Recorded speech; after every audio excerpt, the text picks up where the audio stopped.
पूर्णमदाय पूर्णमिदं पूर्णात् पूर्णमुदच्यते पूर्णस्य पूर्णमादाय पूर्णमेवावशिष्यते।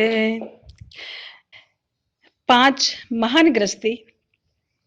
एक बार उन्होंने विचार किया कि ब्रह्म को जानना चाहिए, अर्थात ओम को अच्छी तरह से समझना चाहिए।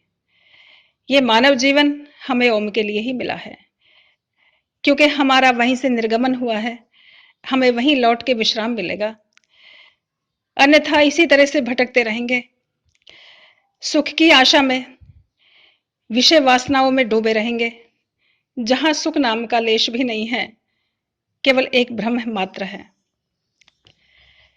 ऋषियों ने विचार किया, उस आनंद घन परब्रह्म को जानने के लिए हमें कुछ और भी करना चाहिए। तो वो पांचों एकत्रित होके उद्यालक आरुणि के पास चल दिए कि वो हमसे आगे जानते हैं, हम उनसे चर्चा करते हैं। जब उद्यालक आरुणि ने उन महान गृहस्थियों को आते हुए देखा तो उसने विचार किया कि मैं ब्रह्म पे खोज तो कर रहा हूं, अर्थात योग अभ्यास कर रहा हूं, किंतु ये भी कम नहीं है, ये भी ब्रह्मवेत्ता है, उसको जानते हैं, जानने वाले हैं। अवश्य ही ये बहुत गंभीर और कठिन प्रश्न करेंगे। यदि मैं उत्तर नहीं दे पाया तो लज्जा को प्राप्त होगा, पराभव होगा। इससे अच्छा है कि मैं इनको अन्यत्र ले जाता हूं। आरुणि उद्यालक ने देखा कि 5 महान गृहस्थी आ रहे हैं और उनसे बोले कि हे ऋषियों, जिज्ञासुओं, आजकल अश्वपति राजा ब्रह्म की खोज कर रहे हैं, वो मेरे से अधिक जानते हैं। चलो हम सब वहीं चलते हैं और उन्हीं के पास जाके उनसे ही प्रार्थना करेंगे कि वो हमें ब्रह्म का उपदेश करे। तब महान गृहस्थियों ने कहा, बहुत अच्छा। इन्हें महान गृहस्थी क्यों कहा गया है? कि ये घर में डूबे नहीं, विश्व में आसक्त नहीं हुए, गृहस्थ का केवल उतना ही उपयोग किया जितना आवश्यक था और उस आत्म तत्व से वंचित नहीं रहे, उस परम देव को फिर भी उसकी प्राप्ति में रत रहे। ये पांचों उद्यालक ऋषि के साथ महाराज अश्वपति के यहां गए और वहां जाके राजा को जो पता चला कि महान ऋषि 6 ऋषि पधारे हैं, तो उनके पास विनम्रता से उनके स्वागत के लिए आए और उनको अर्घ इत्यादि देके विश्राम दिया।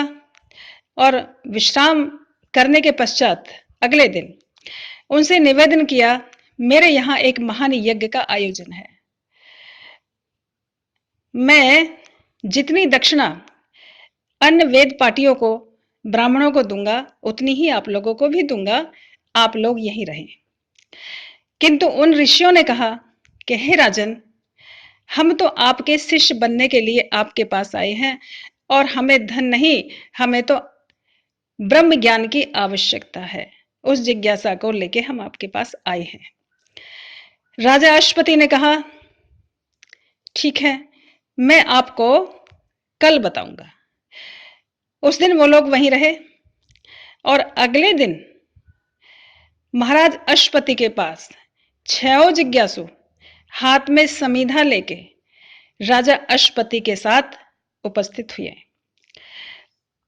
समीधा का अर्थ यह था कि हम मन रूपी समीधा, अर्थात अपने मन को भेंट के लिए, जिन गुरुदेव से, जिनसे हमें आत्मज्ञान चाहिए, उनके लिए मन को हम भेंट में अर्पित करने के लिए, हाथ का मतलब है कि इसने तो अपना सिर ही हाथ पे रख लिया, ये तो प्राण हाथ पे रखे जा रहा है, जैसे एक आम भाषा में बोल दिया करते हैं।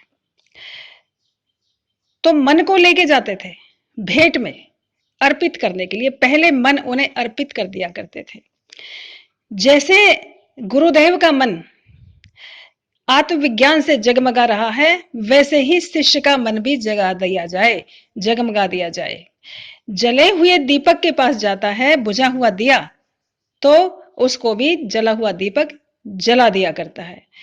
अग्नि के पास समीधा लेके जाओगे तो अग्नि में डाली हुई समीधा प्रज्वलित हो उठेगी, उसमें भी अग्नि जग जाएगी, जग। ठीक इसी तरह भाव को लेते हुए ऋषि, ये ब्राह्मण महाराज अश्वपति के पास पहुंचे। अश्वपति ने इनको विनम्रता को देख के, इनकी सरलता और इनकी जिज्ञासा को देख के प्रसन्न हुए और उनसे कहा, आप लोगों का स्वागत है। आपकी नम्रता आपकी पात्रता को दर्शा रही है। आप में वो पात्रता, वो योग्यता है जो एक ब्रह्म ज्ञानी को होनी चाहिए। अश्वपति ने यह भी कहा, आज से पूर्व यह विद्या केवल राज ऋषियों के पास ही थी, राजाओं के पास ही थी, ब्राह्मणों के पास आज से पहले नहीं गई थी। किंतु आप लोगों की नम्रता को देखते हुए मैं ये विद्या आपको दूंगा और आज के बाद यही महान ब्रह्म विद्या, भूमा विद्या ब्राह्मणों में भी चली जाएगी। तब राजा ने कहा, ठीक है, आप लोगों को मैं उपदेश करता हूं। पहले आप मुझे ये बताओ कि आप उस ब्रह्म को किस रूप में मानते हो और किस तरह से उसकी उपासना किया करते हो। मुझे पहले पता लग जाए कि तुम्हें कहां तक की शिक्षा प्राप्त है, वहां से आगे फिर मैं आप लोगों को बताऊंगा। तब उनमें से पहला जिज्ञासु बोला, महाराज, मैं उस परमात्मा को, ब्रह्म को स्वर्ग में स्थापित समझता हूं कि वह स्वर्ग है, सत्यलोक है, वही ब्रह्म है, उसी की पूजा करता हूं। किंतु अश्वपति राजा कहता है, ये तो उसका केवल सिर ही है, अर्थात ईश्वर का सत्य सिर है, मस्तिष्क है। तुम केवल उसके एक भाग की उपासना करते हो। यदि तुम एक भाग की उपासना करते रहते, मेरे पास नहीं आते, तो तुम्हारा सिर धड़ से अलग हो जाता। अब दूसरे जिज्ञासु से पूछा, तुम बताओ। उसने कहा, महाराज, मैं उस ब्रह्म को सूर्य समझ के उसकी उपासना करता हूं। मैं मानता हूं कि यही, केवल ये सूर्य ही वो परमात्मा है।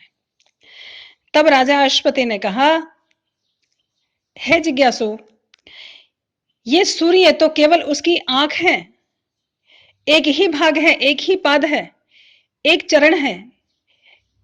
यदि तुम उसकी उसे केवल सूर्य मान के ही उपासना करते तो तुम अंधे हो जाते, तुम्हारी दृष्टि लुप्त हो जाती। अब तीसरे जिज्ञासु से पूछा, उसने कहा, मैं अंतरिक्ष को ब्रह्म मान के उपासना करता हूं। अश्वपति बोले, यदि तुम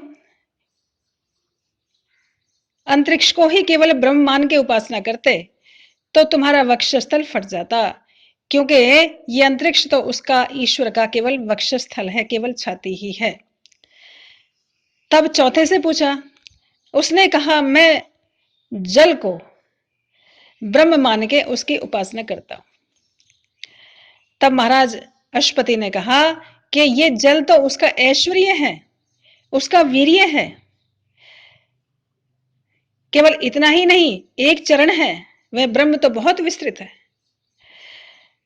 तब पांचवें से पूछा, उसने कहा, मैं वायु मान के उसकी उपासना करता हूं। तो अश्वपति महाराज बोले कि यह भी उसका एक चरण है, केवल सांस मात्र है उसका ब्रह्म का। तो थोड़ा सा ही समझता है, केवल अंश मात्र समझा है तुमने।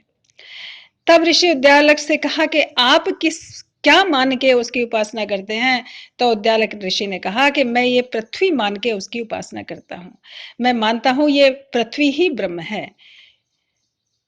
तब राजा ने कहा, अश्वपति ने, कि हे ब्राह्मण विप्रवर, ये पृथ्वी तो केवल उसका एक चरण है, केवल उसका पैर है ये।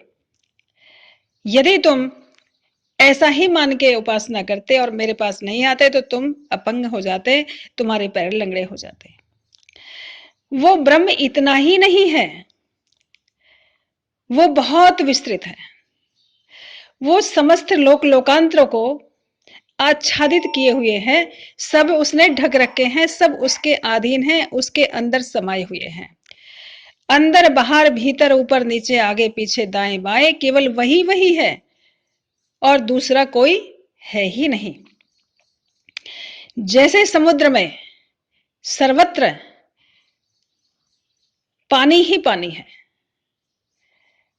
रेगिस्तान समुद्र में नहीं मिलेगा और सर्वत्र सारी भूमि समुद्र के अंतर्गत वाली सब समुद्र ने ढकी हुई है। ऐसे ही उस परमात्मा ने संपूर्ण जगत को ढक रखा है। आकाश से भी बड़ा आकाश है वो, सब जगह सर्वत्र उसका साम्राज्य है। भला उसकी व्याख्या कौन कर सकता है? शब्द नहीं है, जहां शब्द की पहुंच नहीं वहां वो पराशक्ति है, परब्रह्म है। कैसे उसकी महिमा का गान किया जाए? ऋषि उसकी महिमा गा गा के थक गए। वेदों में उसकी महिमा गाई गई है। उसी वह कौन है? तस्यवाचक प्रणव है, उसका ओम नाम है। ऋग्वेद के मंत्रों द्वारा जब ओम का उच्चारण किया जाता है तब इन मंत्रों में वह ऊर्जा, वह शक्ति आ जाती है जो यजमान के कार्यों को संपन्न करने वाली होती है। किंतु ओम ना हो तो मंत्र अर्थहीन, शक्तिहीन हो जाए। यजुर्वेद के मंत्रों में यही ओम का उच्चारण प्रणव नाम से गाया जाता है। ऋग्वेद में मंत्र का सिर ओम को माना जाता है। यजुर्वेद में ओम का सिर, ओम को अर्थात प्रणव को, यहां उसी ओम का नाम प्रणव लिया जाता है।